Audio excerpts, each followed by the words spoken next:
Hi, everyone, and welcome to Module 1. In this lecture, we're going to talk about the key components within supply chain management. And I'm going to use an example that we could all refer to in using a smartphone, right? So as we said in the introductory video, we have a number of players, a number of different business partners within that supply chain network whenever we're developing our supply chain design. So if we take a smartphone, for example, the first primary component is that we have suppliers.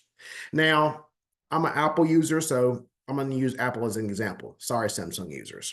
So once Apple creates the iPhone 50, right? They put one out every year.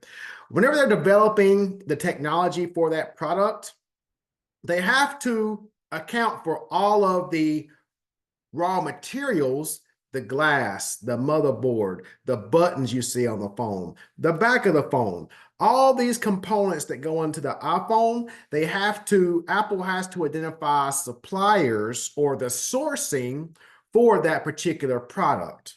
Okay. So given that Apple designs everything in the US, but does not manufacture anything, Apple actually outsources their manufacturing, which means they depend on a third party to produce that product. So back in the day, Foxconn was a manufacturer for Apple. So if we go back to the days of Foxconn, then once Apple has identified all the components that go into this new iPhone, then they'll actually reach out to those suppliers, right? And then those suppliers will actually produce those raw materials, and then they would send those raw materials to Foxconn. So Foxconn will be the manufacturer in this case, right? So they will depend on logistics to send the product, whether it be through air, ship, road, or rail, right? In some cases, where they will ship all these raw materials, all of these components to Foxconn in China. Okay. So once Foxconn is producing all these products, now all of these iPhones are stacking up within a Foxconn manufacturing facility. Now Foxconn needs somewhere to put all of these products. So now they're going to call up a trucking company, and then a trucking company is going to go to the Foxconn manufacturing facility in China and then distribute all of these iPhones from the manufacturing facility to what we refer to as a distributor, right? So a distributor. So when I say distributors, think of Amazon, right? An organization that stores all this product for their sales. So if they have private label, because Amazon has private label products. Once again, Amazon doesn't manufacture anything. They rely on outsourcing the manufacturing of certain products, and they'll put the Amazon label on it, which is referred to as private labeling, right? So going back to the Foxconn example, there's a similar organization in China, similar to Amazon, where Foxconn would send all these finished good iPhones to a distribution center, right? So once Tim Cook goes on stage and talks about how great this new iPhone is, then Apple's going to work with distributors in the US, in China, to get all of these finished good iPhones from that distribution center in China, right? And to ship these products all around the world. China, India, UK, the US, right? And now the distribution center in China sends these products to distribution centers around the world, right? So now once all of these iPhones are in these distribution centers around the world waiting for us as retailers to buy these products, then the distribution centers will coordinate with logistics companies to pick up the products from these distribution centers around the world to distribute these products to AT&T stores, to the Apple stores, to the Verizon stores around the world, right? So I try to make this as simplistic as possible because you have flow of products from A to Z. You have flow of information from A to Z. You have the flow of funds from A to Z, right?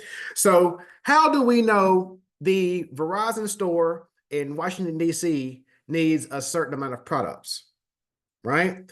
So Apple is going to use a flow of information. They're going to use their enterprise resource planning application to look at the history from the previous iPhone to see how much of the previous iPhone was sold into that store in Washington, D.C. That's a flow of information, right?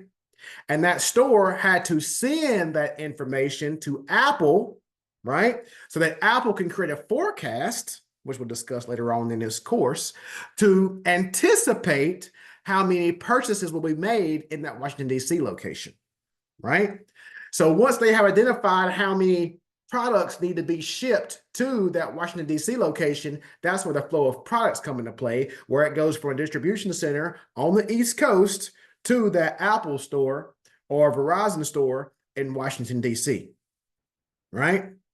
Now, so whenever we say the flow of information, the flow of products, it's what we refer to as upstream and downstream. So in order to understand that, I always say whenever you turn on a faucet, the water flows down. So whenever we have product, the product's gonna flow from the manufacturer, from Foxconn, all the way down to that Apple store or Verizon store in Washington, D.C. So the products were moving downstream. Now, once that product arrives in Washington, D.C., the employees take the product out, they inspect the product. Now they see 5 iPhones are broken, cracked, whatever, right? Hypothetically. So now we have to return those items. So now those items have to move back upstream to either the distribution center or to the manufacturer at Foxconn so they can refurbish, these iPhones, right?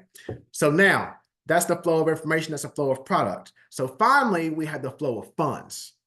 So once that Verizon store receives Apple products, Verizon will be a better example than the Apple store. Once a Verizon store receives the products, now they have to pay for all of those iPhones. So now the Verizon store has to use a flow of funds upstream, right? So they have to pay the distributor that they got those iPhones for. That moves upstream.